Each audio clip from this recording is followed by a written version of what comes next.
Good evening. I'm Chris Matthews up in New York. Leading off tonight, has Obama finally got the wind at his back? For months, we've been watching President Obama's tough re-election prospects. Now we've spotted some cause, believe it or not, for some real optimism. The president's approval numbers are inching up, and a poll just out today has him still beating all comers in Ohio. That's a key state, despite all the debates and all the GOP publicity.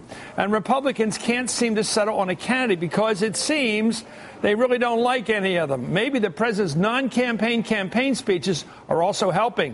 One reason President Obama may have more of the public on his side is this New York Times headline, devastating news. It says it all. Quote, "It's official. The rich get richer."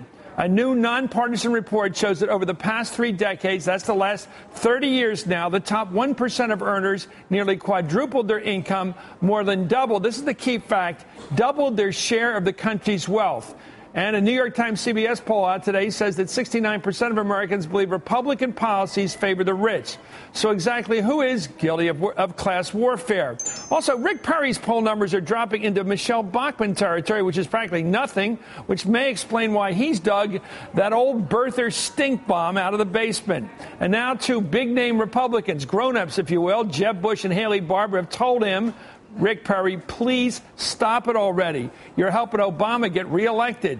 And the latest news on Marco Rubio's family history doesn't help the Florida senator. Visa documents reportedly now show his parents not only came to the U.S. back in '56, a couple years before Castro, but they applied to live here permanently. They weren't just visiting and wanted to go home, back to Cuba. Finally, how many positions can Mitt Romney have on one issue? You guess. And you're going to have to still keep counting. We're going to go to the videotape on the sideshow to try to keep up with the count. We begin with the possibility that for the first time in months, President Obama may have the wind at his back politically. Ed Rendell was the 2-term governor of Pennsylvania, and Steve Schmidt was the somewhat less successful senior strategist to the McCain campaign. Both are MSNBC political analysts. Ed Rendell is smiling. Steve Schmidt is not. The New York Times CBS poll has President Obama's approval number even now, 56-50. Actually, couldn't be that, 46-46. Last month, this poll had him approved by 43%, disapproved by 50%. So if you add up the changes, a 7-point uptick. President Obama's approval numbers are now far better than Congress, I'd say. The approval now for Congress is 9% positive. That's 1 in 11, and disapproval 84%. Nobody but far-right people seem to like the Congress. Let me go to Governor Rendell. It seems like the president has found the sparring partner, the villain he likes. That's Congress. Nobody doesn't think it's smart tactically that he says, okay, I may not be perfect, but look at the bums I'm up against in Congress who say no to everything. Yeah, no question, Chris. I think he's been on the uptick since his speech on the jobs bill. He delivered a simple, straight message. He made it clear to the American people that these were things that the Republicans had supported before, and the only reason if they don't support them now is politics. The Republicans played right into his hand. If I were the Republican Congress, I would have immediately said, we're going to work with the president. We're not going to pass all of this, but we're going to pass some of it. We're going to pass infrastructure. We're going to pass tax credits for veterans. We're going to pass continuing the tax cut on payroll deduction. That would have been a mature response. But they look terrible. They look obstructionist. He looks like a leader. He's on his way. I said 3 weeks ago that Governor Romney would probably carry Pennsylvania where the election held back then. Now, if the election were held today, President Obama would carry Pennsylvania. Let me go to Steve Schmidt. I want you to just review what the governor just said. That I'm looking at a 10-point shift in the generic number. All of a sudden, people want Democrats running the Congress. I mean, it seems to back up the fact that the president's upticked a bit to even money now. Chris, the number that everybody looks at in the campaigns is the Real Clear Politics average of polls, the poll of polls, sure, if you will. And what that number shows is the president at a 43% approval rating. It's a very vulnerable number. But I think what this shows is there's been a lot of early dancing in the end zone for Republicans. This is going to be a very tough race. The Republican Congress is unpopular. And in fact, the election is not a referendum on Barack Obama. The election is a choice between President Obama and a Republican alternative. And he's going to run a campaign that puts sharp differences between these two sides in front of the American people. And while he's vulnerable, it's certainly not a foregone conclusion that he's unelectable. But I think a lot of Republicans are dancing early on that. I'm looking at the example of Truman. You start here, Governor. Back in '48, the classic example of upset was Harry Truman tying Dewey, who was not much of a candidate to governor of New York, to the do-nothing Congress. I mean, he wouldn't let him loose.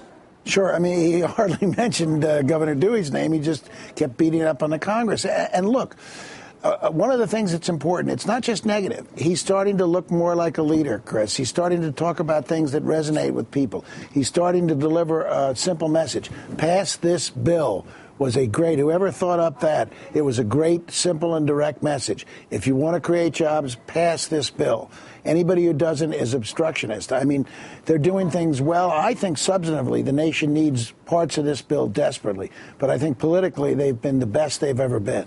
Don't you think that, I know, Steve, you're on the show to defend the Republican view. I don't expect you to say, yeah, you're right. But don't you think there's been a hard sell for people like Eric Cantor, who put all this money on the Tea Party, those guys in the House and women who basically said no, no, no, stuck together as a phalanx of no-ness on everything. And look at, I don't think people like the looks of people that won't deal. They know a deal has to be struck. Is that your view, or is that wrong in your eyes? No, look, that is my view. And in fact, you know, the big political story of the last couple of years has been the collapse of support for the president in the middle of the electorate. And, you know, his numbers have turned sharply negative, you know, with the middle of the electorate. Now, I think that's up for grabs in an election, and the Republican Party has to have a positive message, has to have an economic growth message. Clearly, the Congress has not done a good job of either A, having one, or B, communicating it. I think you could judge that by the 9% approval levels there. I think it's going to be the job of the presidential candidate, and it typically is, to have a positive message and affirmative vision for moving the country forward. And absent that, the job of the president becomes that much easier, because if our campaign on the Republican side is going to be trying to find synergies with all this looniness out there, the birther comments that Governor Perry made, for example, you know, the admonitions by Governor Barber, by Governor Bush are exactly right. That's helping the president get elected. And we've had a dearth of positive proposals on the Republican side, frankly. Yeah, I think they sound like idiots when they talk about the birther stuff. And I mean, I don't like the word idiot because we're all about reasonably the same intelligence, but they sound like numbskulls to keep talking about something that's clearly not true. It never was. Even Trump, I think, has to have surrogates now, like Perry, go out and sell this garbage. Anyway, today in Denver, President Obama rolled out his plan to help graduates repay student loans. And boy, is that a hot issue with people in their 20s. He pointed out the Republicans in Congress blocked him at every turn. Let's listen. And you had some Republicans in Congress who fought us tooth and nail to protect the status quo and to keep these tax dollars flowing to the big banks instead of going to middle-class families. One of them said changing it would be an outrage. The real outrage was letting banks keep these subsidies while students were working 3 jobs just to try to get by. That was the outrage. Governor, I only borrowed $2,800 to go to college. It was 3%. I could slow walk the repayments to, you know, the Peace Corps, graduate school, finally get around to it. Today, these kids are getting killed with market rates and $40,000 or $100,000 loans. I can see they don't like the Congress stepping on his fingers on that one.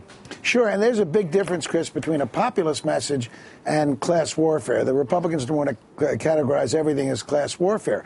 Why did we need middlemen for student loans that just jacked up the price? The president basically eliminated those middlemen, and as a result, kids are going to have to repay a lot less. And this proposal today is another step in the right direction. Look, the bottom line is he is finding a populist fighting persona, and it's good. If you look back at the 2008 primaries, when did Hillary Clinton come on and came on like gangbusters, winning Ohio, Texas, Pennsylvania, West Virginia, Kentucky by huge margins?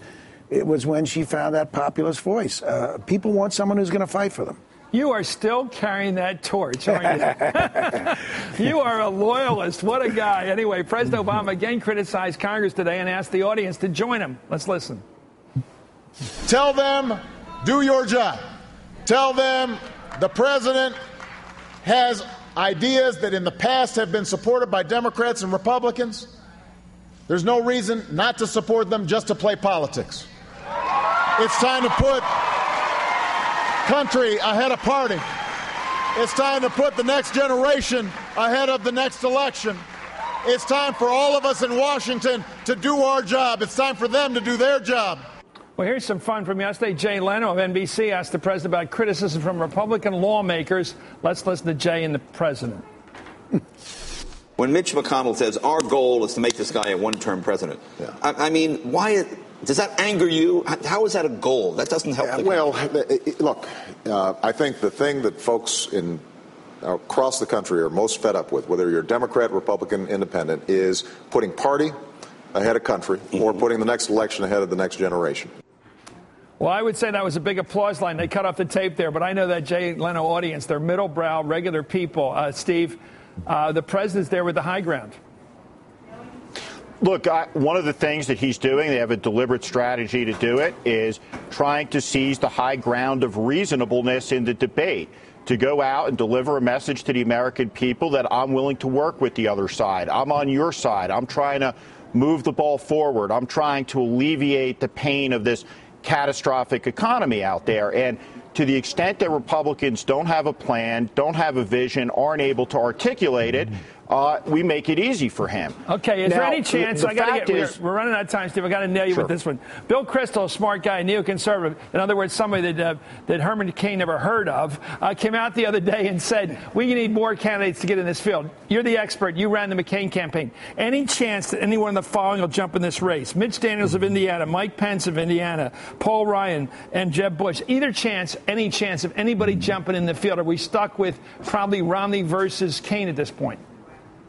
Yeah, I think the speed dating round of the Republican primary is over. I think the field is set. The hunt for the mystical candidate is over. And I think we have some candidates in this field, Herman Cain not being one of them, but we do have candidates in this field who I do think are capable of beating the president.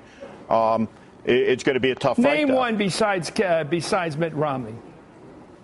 Well, I think right now you'd be hard-pressed to name a candidate aside from Mitt Romney. I just want you to name one of the worst. You just said there were others on the list. I was being a little optimistic, Chris, in a pessimistic time. But right now, if you look at the polls, I we would be Governor Romney. Sir. You don't have a candidate besides Mitt. Last word, Governor Rendell, real quick. I'm for Michelle Bachmann. Okay, you want some fun like I do. You want the sideshow, as we call it. Anyway, thanks, Governor Rendell. Thank you, Steve, for this honesty.